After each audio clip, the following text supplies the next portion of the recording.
7 years ago, Capcom made video game history by releasing one of the most successful action-adventure games of all time. This game is Resident Evil 4. Now in 2011, Capcom has gone back, remastered these games for the Xbox 360 and PlayStation 3 with full HD support as part of their revival selection. So let's have a look at Resident Evil 4 HD for the Xbox 360.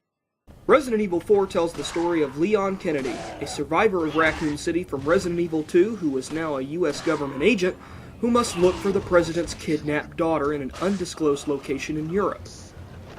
Along the way, he encounters terrifying creatures, indoctrinated people, and other surprises. One thing to keep in mind is that these ports of Resident Evil 4 are not based off of the GameCube version.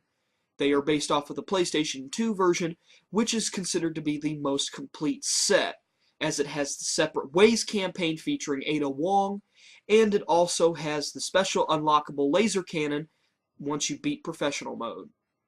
Even the ever-popular Mercenaries mode seen in other Resident Evil games makes a return, and is still a nice addition to the game as a whole. For those of you expecting a full-on HD remake of Resident Evil 4, you may be a bit disappointed, because really all what Capcom did was they went back and they updated some textures and things like that, added a bit more detail, mainly just so that way when they were to put it on the 360 and PlayStation 3 and you're playing it on your HD TV, it doesn't look blurry like it did on the GameCube or PlayStation 2 versions.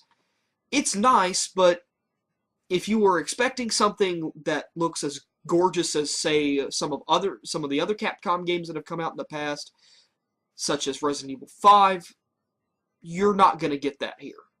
Here is a sample from the campaign of Resident Evil 4. It shows Leon Kennedy being held up by an unknown assailant, and the graphics look great. The textures have been updated well, and Capcom did a really good job transferring this to the next-gen consoles. However, this is not the same for the Separate Ways campaign that is seen here. It still looks blurry, and they didn't take the time to update the graphics of the bonus features. The only thing that has the HD graphic upgrade is the Mercenaries mode and the main storyline. I really wish that Capcom would have taken the time to update the graphics for the bonus features as well. Another thing that Capcom did is that they went and changed the control scheme, and it feels a bit clunky at first, but eventually I got used to it and wasn't really much of a problem. Gameplay is relatively the same. I went through and I beat the campaign in about 10 hours, which is about the standard time for your first playthrough on Resident Evil 4. And I can't really say that they've changed much other than changing the control scheme, as I mentioned before. Not much has changed here. But then again, this game doesn't need to be changed.